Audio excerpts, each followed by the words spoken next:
Hello students of Standard 9. Welcome to DAV Mobile Public School.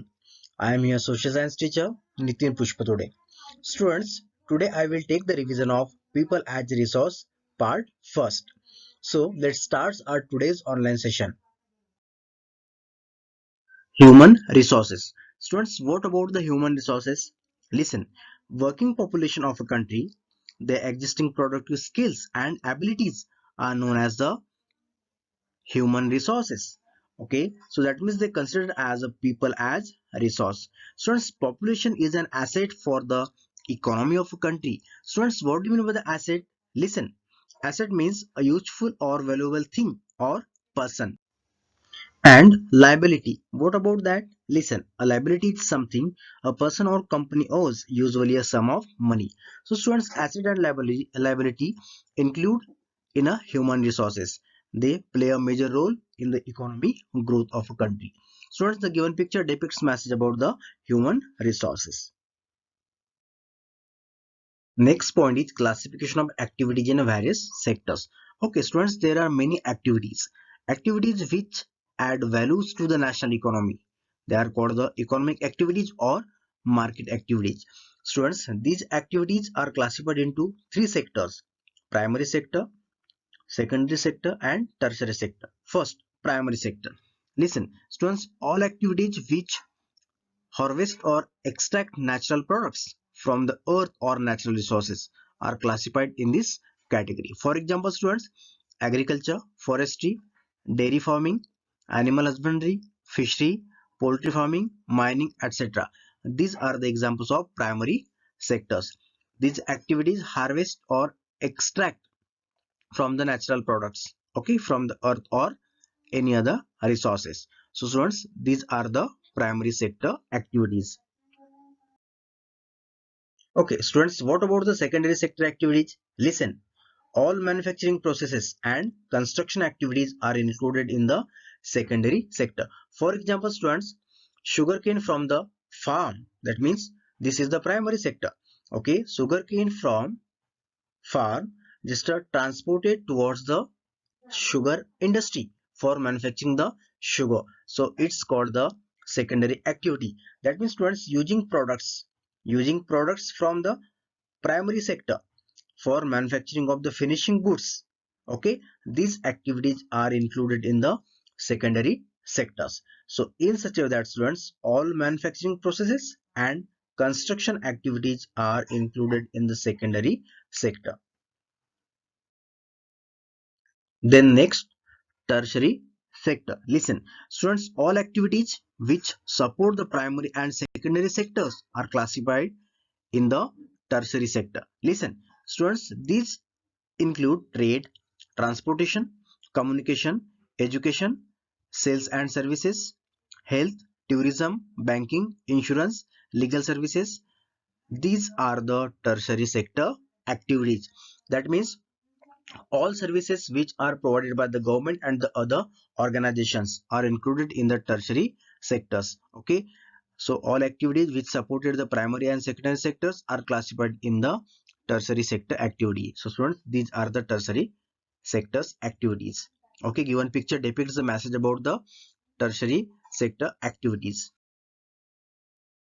Types of economic activities. Students, what are the economic activities? Listen, economic activities are classified into the two types. First, market activities. Students, market activities means those activities which provides opportunity to earn money. Okay, students, that means we can say that these activities are the productive activities. These activities involve the remuneration to the person who performs an activity for pay or profit. For example, production of goods and services, including government services. Students, through the market activities, people earn money. So that's why these are called the market activities or the productive non-market activities. Students, these activities are not paid as production of these activities. Students, these activities only for the self-consumption or self-use. For example, women doing domestic work, looking after children are the non-market activities, while men working in the fields. So students, these are the examples of non-market activities. These activities only for the self-consumption and self-use. Next point is quality population. Okay, students, what about the quality of population? Listen, education and health are the most important factors affecting the quality of population. Students, quality of population is the overall qualitative functioning of the population that signifies its social, economic, and cultural growth and output. Students, education opens new horizons, develops life values, and gives rise to new aspirations. It increases the national income as well as the cultural richness and efficiency of governance. Vocational education has been developed to provide skill-based education, which leads to ready employment. Students, education is the most important factor which play a major role to produce quality human resource. Okay, students, for provide the better education, government has taken many steps. First, students, government has taken many steps towards providing elementary education to all. Okay, students, so about that, some important steps are here. Listen, first, the primary school system has expanded. Government's initiative of Sarva Shiksha Abhiyan aims at providing elementary education to all children in the age group of 6 to 14 years. Okay, then midday meal scheme has been implemented to encourage attendance and retention of the school children and improve their nutritional status. Okay, so over the past 50 years, there has been a significant growth in the number of universities and institutions of higher learning in specialist areas. Students, again, for encouraging the education and other services, government started the 5-year plan. Okay, so definitely it endeavored to increase the enrollment in higher education and the other fields. So students, for for producing the quality human resource, government has taken the many steps. So behind that, education play a major role to develop population, to develop country, and to produce a quality human resource. Okay, students, another factor is health. Okay, health is the most important factor affecting quality of population. Students, proper healthcare helps a person to realize his potential and ability to fight illness.